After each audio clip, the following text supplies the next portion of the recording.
Photo Travels, a Kalahari Village. Episode 5, Something Goes Wrong. The women put the mongongo nuts into the pot with water and some roots. They used a long stick to mash everything together. As Mandy watched, her stomach began to growl. "You can do this," said Twee. She gave Mandy the stick. Mandy stirred the dark red mixture. "When the hunters return," said Twee, "we can all enjoy the meal." Vinny ran fast until he finally caught up with Kashie and Gao. They were standing in front of the fallen antelope and smiling. Good fortune, Kashie said to Vinny. Usually, antelopes can run for a whole day before the poison spreads. This one was weak. Other hunters appeared from different directions. Did the boy get it? Asked a man. Kashie turned to Vinny and smiled. Perhaps your arrow got this one, Vinny. Vinny shook his head.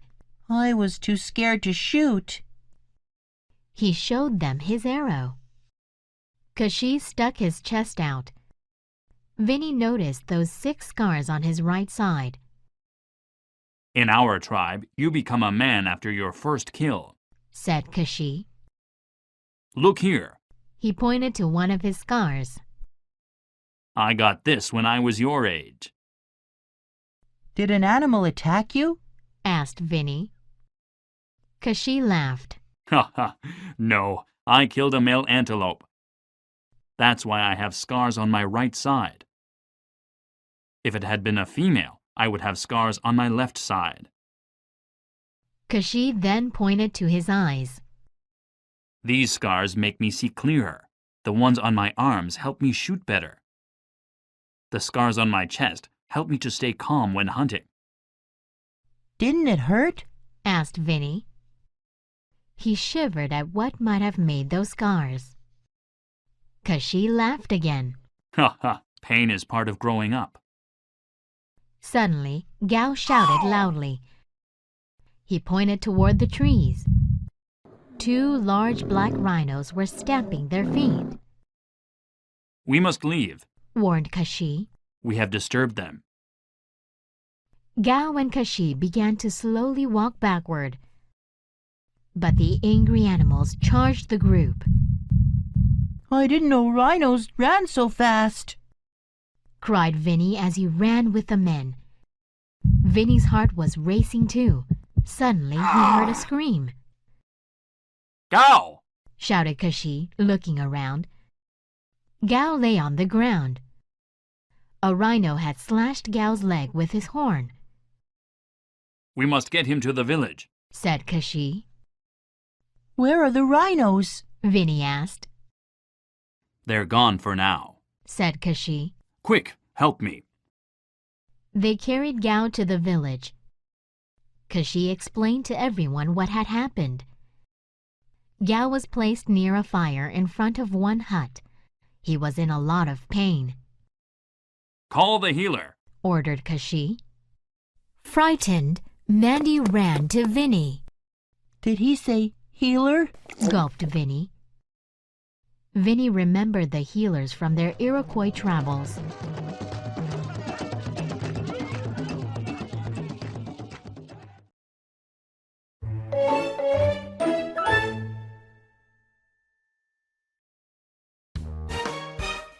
Photo Travels, a Kalahari Village. Episode 6, The Healing Dance. The villagers gathered around Gao. He groaned in pain. Suddenly, some women appeared, howling and screaming. The villagers began to clap loudly and chant. A man wearing bracelets on his wrists and ankles jumped into the fire. Wow, said Vinny. The man began dancing and jumped in and out of the fire. He waved his arms above his head and then moved over to Gao. The healer placed his hands on Gao's leg. The villagers clapped harder and the women screamed louder. Oh, Twee, I'm scared, cried Mandy. Shh, Mandy. Whispered Twee. Yeah, Mandy, cool it. Said Vinny.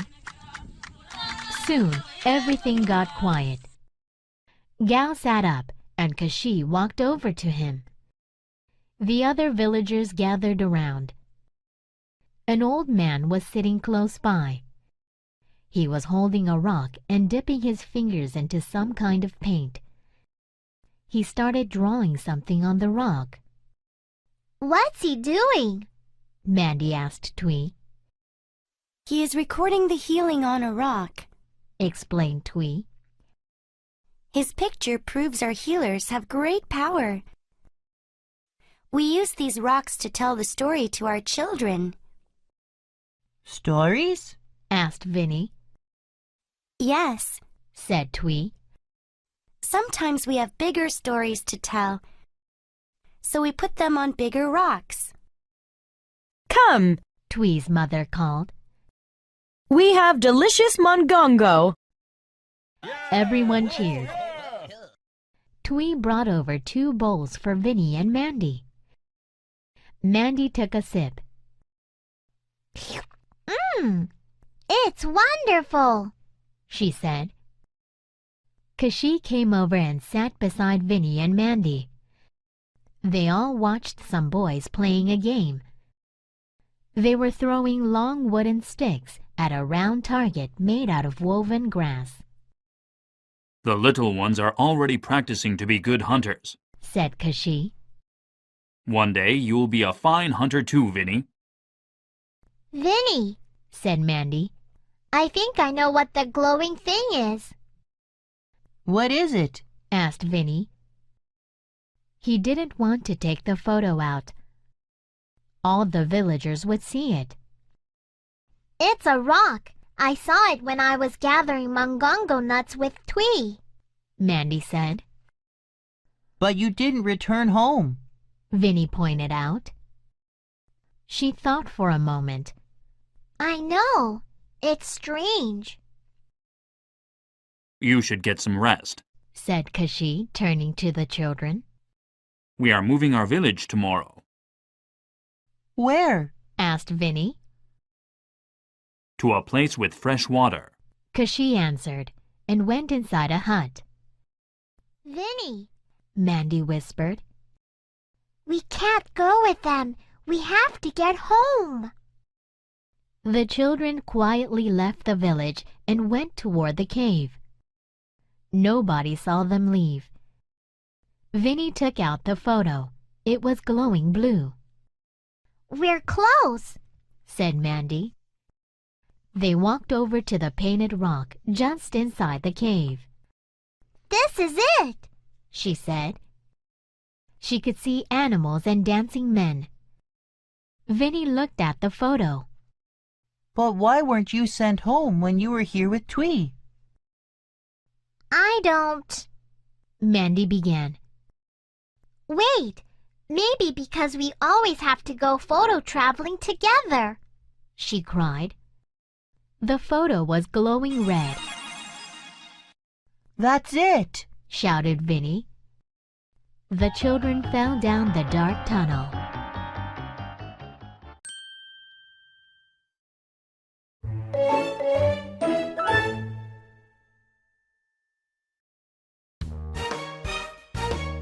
Photo Travels, The Last Tsar's Russia. Episode 1. To Russia.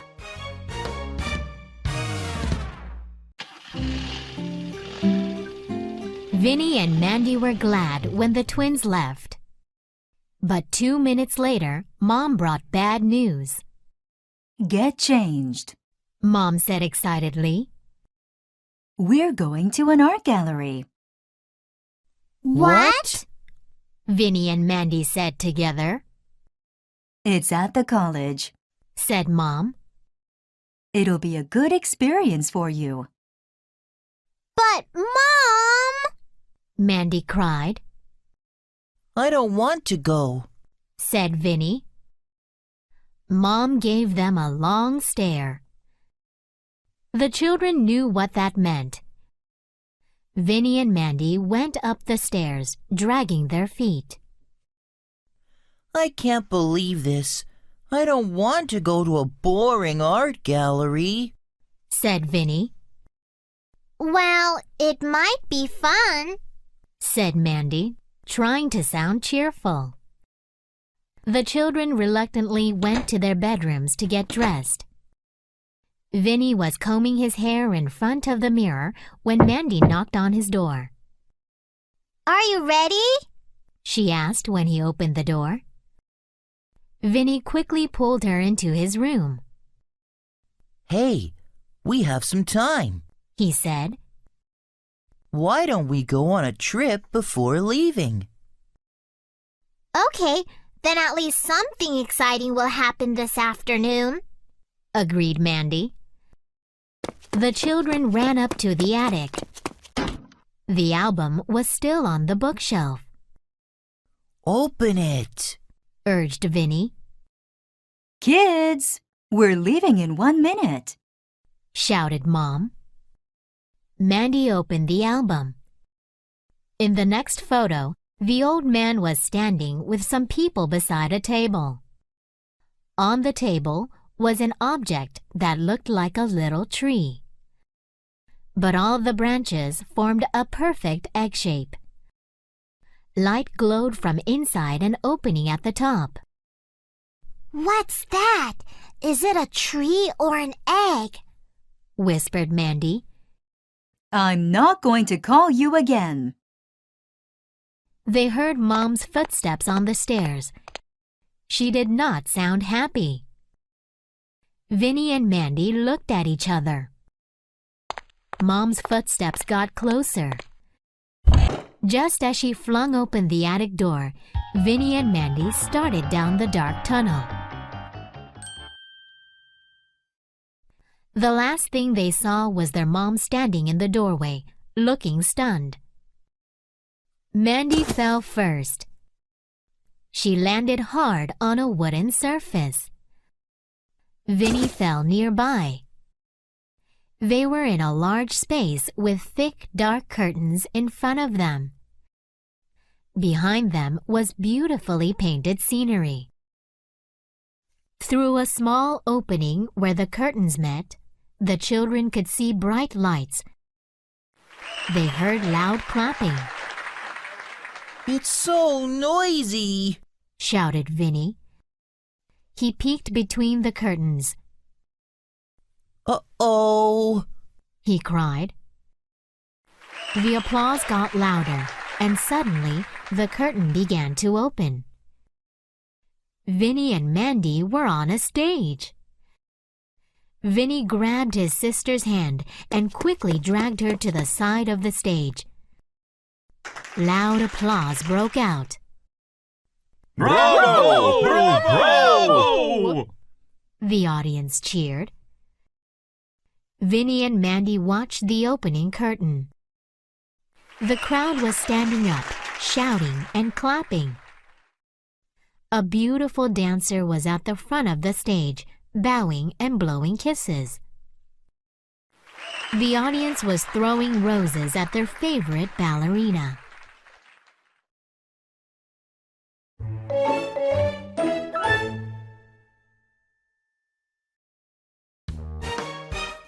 Photo Travels, The Last Tsar's Russia. Episode 2, Mandy and the Prima Donna. The beautiful ballerina gracefully stepped back from the front of the stage.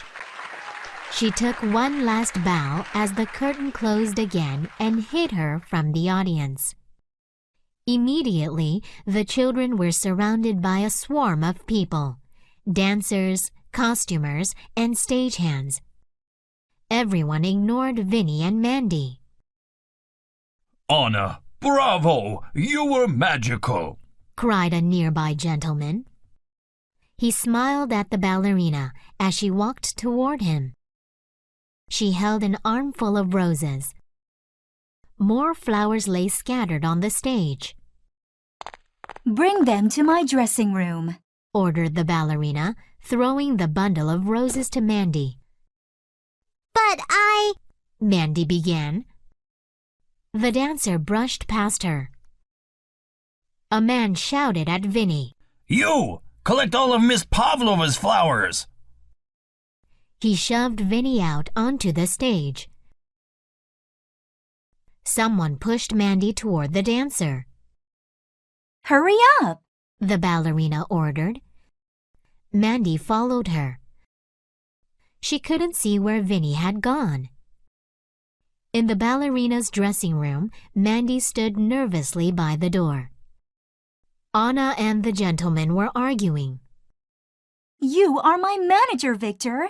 I wanted to dance in my other ballet shoes, she cried, stamping her feet. I'm sorry, Anna. Next time, I will bring all your shoes. Victor apologized. They talked loudly and with so much passion. Mandy watched them fascinated. where have Vinny and I landed? She wondered. Girl, what are you staring at? Anna was speaking to her. Oh, I'm sorry, ma'am. She apologized. Your flowers. Mandy held them out. Take them to my carriage and wait. You're the new girl, right? Sergei said Tatiana was sick tonight. Then Anna waved her arm in a way that told Mandy to leave. After collecting the flowers from the stage, Vinny was given a broom. Are you new here? Asked the young boy. He was about Vinny's age and was already sweeping. I guess, replied Vinny, wondering where here was. I'm Mikhail. What's your name? Asked the boy. Vinny introduced himself. Both he and the boy were dressed in dark trousers and shirts. She's a beautiful dancer, said Vinny, starting up a conversation. He hoped Mikhail would reveal where they were. Anna Pavlova is Russia's most famous ballerina, Mikhail said proudly. She just came back from a tour of Europe and the United States. Russia, Vinny said to himself. Meanwhile, Mandy was riding away in a carriage with Anna and Victor. As she looked back, Mandy gasped at the grand building. What a gorgeous theater! Cried Mandy. The Mariinsky Theater has brought me much success, Anna said softly. She seemed happier now. She blew the theater a kiss. For your next tour, began Victor, we will travel on the Trans-Siberian Railway to Vladivostok, and then we'll go. Anna grew angry again. What? I just got back. I need to rest. But Anna, Victor said calmly, your fans all across the motherland want to see you dance. Mandy looked out the window amazed. Vladivostok? We're in Russia! She thought. Anna cried. I will stay in St. Petersburg. I am tired, Victor. I will not discuss this anymore.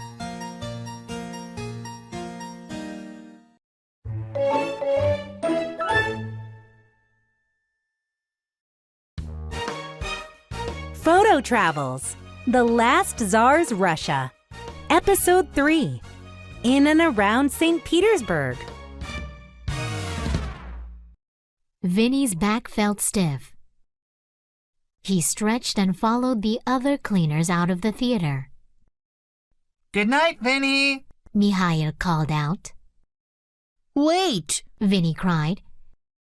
I'm looking for a place to stay tonight. I have nowhere to sleep. Mikhail looked at him kindly. Let me ask Papa. He spoke to a man smoking a pipe nearby.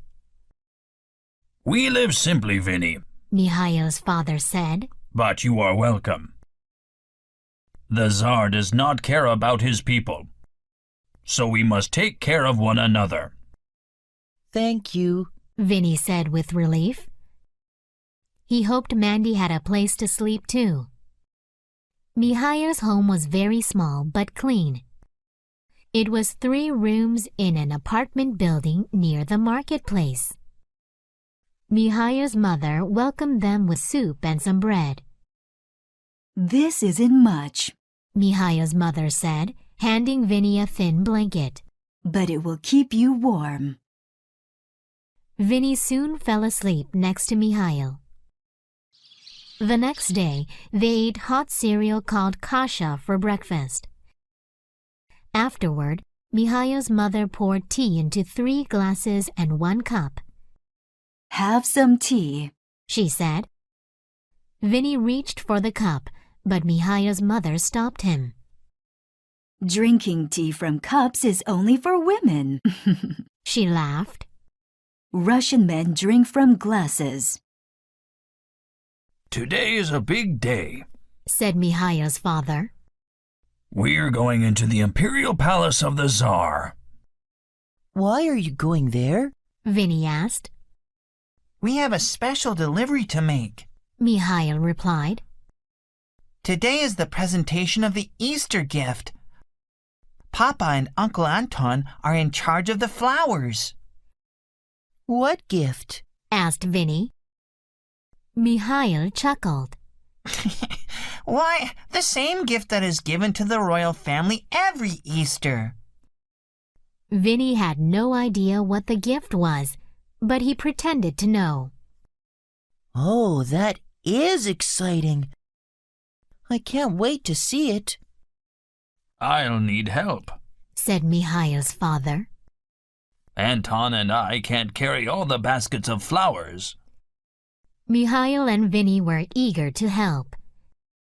They wanted to see inside the palace too. Meanwhile, Mandy had slept in a small servant's room in Anna Pavlova's house. First thing in the morning, Mandy had to take Anna her breakfast. Then Mandy helped the ballerina dress.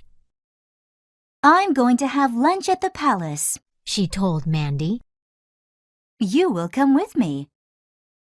Make sure the ruffle at the bottom of my dress stays clean. Anna pointed to the hem of her long dress. When Mandy and Anna arrived at the palace, Mandy was speechless.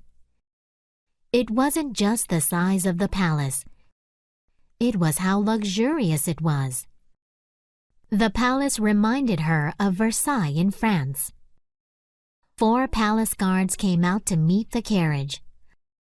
Anna gracefully got out. Mandy was close behind, but she wasn't so graceful. Mandy tripped on the hem of the ballerina's dress.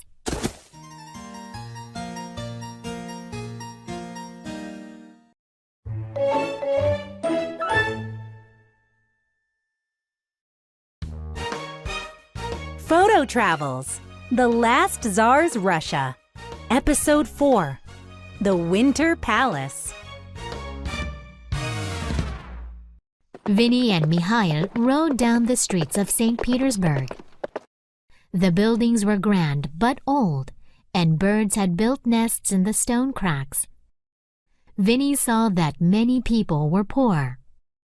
Children with sad, hungry eyes were in the streets. The old people sitting in front of the buildings looked tired and sick. People don't look very happy, Vinny said to Mihail. Mihail nodded sadly. Many people are angry at the royal family. The Tsar does not know how people really live. Mikhail, His father said sharply. keep silent. But Papa, even you said that change must happen. Mihail cried. We do not speak of these matters in the street. Mihail's father said nervously. The Tsar's spies are everywhere. Inside the palace, Mandy was in trouble. The ruffle of Anna's dress was muddy and stained. Clean this up now, said Anna. She pulled the ruffle off her dress and handed it to Mandy. Then a servant led the ballerina down a hallway. As she walked off, Anna's dress looked shorter and very plain. Another servant motioned to Mandy. Come to the kitchen. We'll clean it there. In the halls and rooms of the palace, everything shone. It was as if gold had been poured on the walls. The furniture was covered in thick purple and red velvet. Crystal lights sparkled. First time in the Winter Palace? Asked the servant. Yes, it's beautiful, Mandy exclaimed.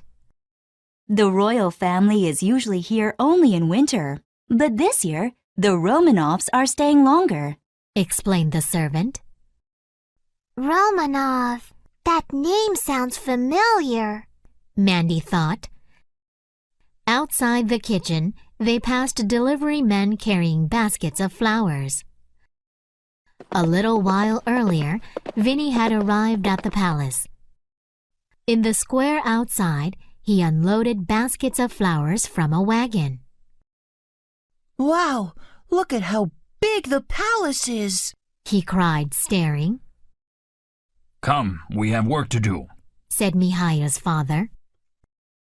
Inside, Vinny passed a servant and a little girl carrying some wrinkled fabric. The tall basket of flowers blocked his vision, and he didn't see that it was Mandy. Mandy cleaned the ruffle as best as she could. Then she left the kitchen to take it to Miss Pavlova. She paused in a hall to look at a royal family portrait. In the painting, there were 5 children, 4 girls and a young boy. Romanov, Mandy said aloud, looking more closely at the picture. Awful, isn't it? Said a girl a bit older than Mandy, who was standing nearby. She wore a pink dress with matching ribbons in her hair. I think it's a fine picture, Mandy said nervously. It doesn't look like me at all, the girl complained playfully. Mandy looked at the picture again. This girl must be the one sitting to the right of the boy. You do look better in real life, admitted Mandy. The girl looked curiously at Mandy. Then she said, I like you. You're very honest. Mandy smiled. I'm Mandy. I need to find Miss Pavlova. Do you know where she is? Yes, she is with my parents, replied the girl.